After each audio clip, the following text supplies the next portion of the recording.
হুট করে রাত দুপুরে যখন ইচ্ছা হয় ঝাল ঝাল শুটকি খেতে, গরম ভাতের সাথে ঝাল ঝাল শুটকি একেবারে জমে ওঠে। তারপরে যদি হয় আপনার হাজব্যান্ডের হাতে। হ্যাঁ, আমার হাজব্যান্ড রান্না করেছে।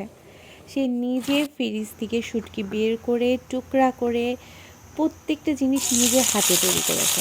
আমি শুধু তার ক্যামেরাম্যান হয়েছিলাম। পুরো প্রসেসিংটা আমার ভিডিওতেই দেওয়া আছে, খুব সুন্দর করে লক্ষ্য করবেন। আর যখনই কারোর মাঝরাতে খেতে ইচ্ছা করবে, হুট করে উঠে আপনারা এই খাবারটা খেতে পারেন। আমার হাজব্যান্ড তো খুব সুন্দর রান্না করে, এটা বলার আর ভাষা নেই, কারণ আপনারা দেখেই বুঝতে পারছেন। আমরা এর ভিতরে পেঁয়াজ কুচি দিয়ে নিয়েছি, একটু রসুন কুচি দিয়েছি। এই দুটো খুব ভালোভাবে লবণ দিয়ে ফ্রাই করার পরে আমরা এর মধ্যে একটু আদা বাটা, একটু জিরা বাটা আর একটু শুকনো মরিচের গুঁড়া আর একটু শুকনো মরিচ বাটা দিয়ে ভালোভাবে কষিয়ে তার মধ্যে হলুদ লবণ দিয়ে আর একটু সময় ধরে কষিয়ে তার ভেতরে দিয়ে দিয়েছি টমেটো কুচি করে রাখা, তারপরে দিয়ে দিয়েছি শুটকি। সেটা খুব ভালোভাবে মশলার সাথে কষিয়ে নিয়ে মৃদু আঁচে রান্না করেছি কিছুক্ষণ ঢাকা দিয়ে।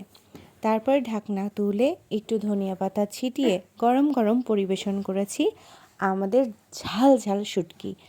এত ঝাল যে জিহ্বাতে পানি, সাথে নাকে আর মাথাতেও পানি এনে দেবে। অবশ্যই আপনারা ট্রাই করবেন, আর ট্রাই করে অবশ্যই আমাদেরকে জানাবেন কেমন হয়েছে। কারণ এই শুটকি একবার খেলে আপনারা কেউ ভুলতে পারবেন না। এটা মাংসের স্বাদকেও হার মানাবে। তো দেরি না করে অবশ্যই ট্রাই করুন। আর রেসিপি ভালো লাগলে অবশ্যই আমার চ্যানেলটাকে সাবস্ক্রাইব করবেন, একটা লাইক একটা কমেন্ট অবশ্যই করবেন।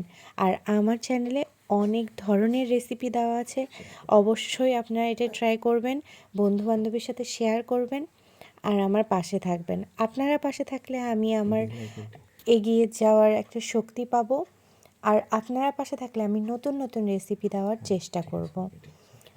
ধন্যবাদ সবাইকে। অবশ্যই আমাদের সাথে থাকবেন আর আমার চ্যানেলটা সাবস্ক্রাইব করবেন। ঠিক আছে, সবাইকে গুড নাইট। আবার দেখা হবে নতুন কোনো রেসিপি নিয়ে।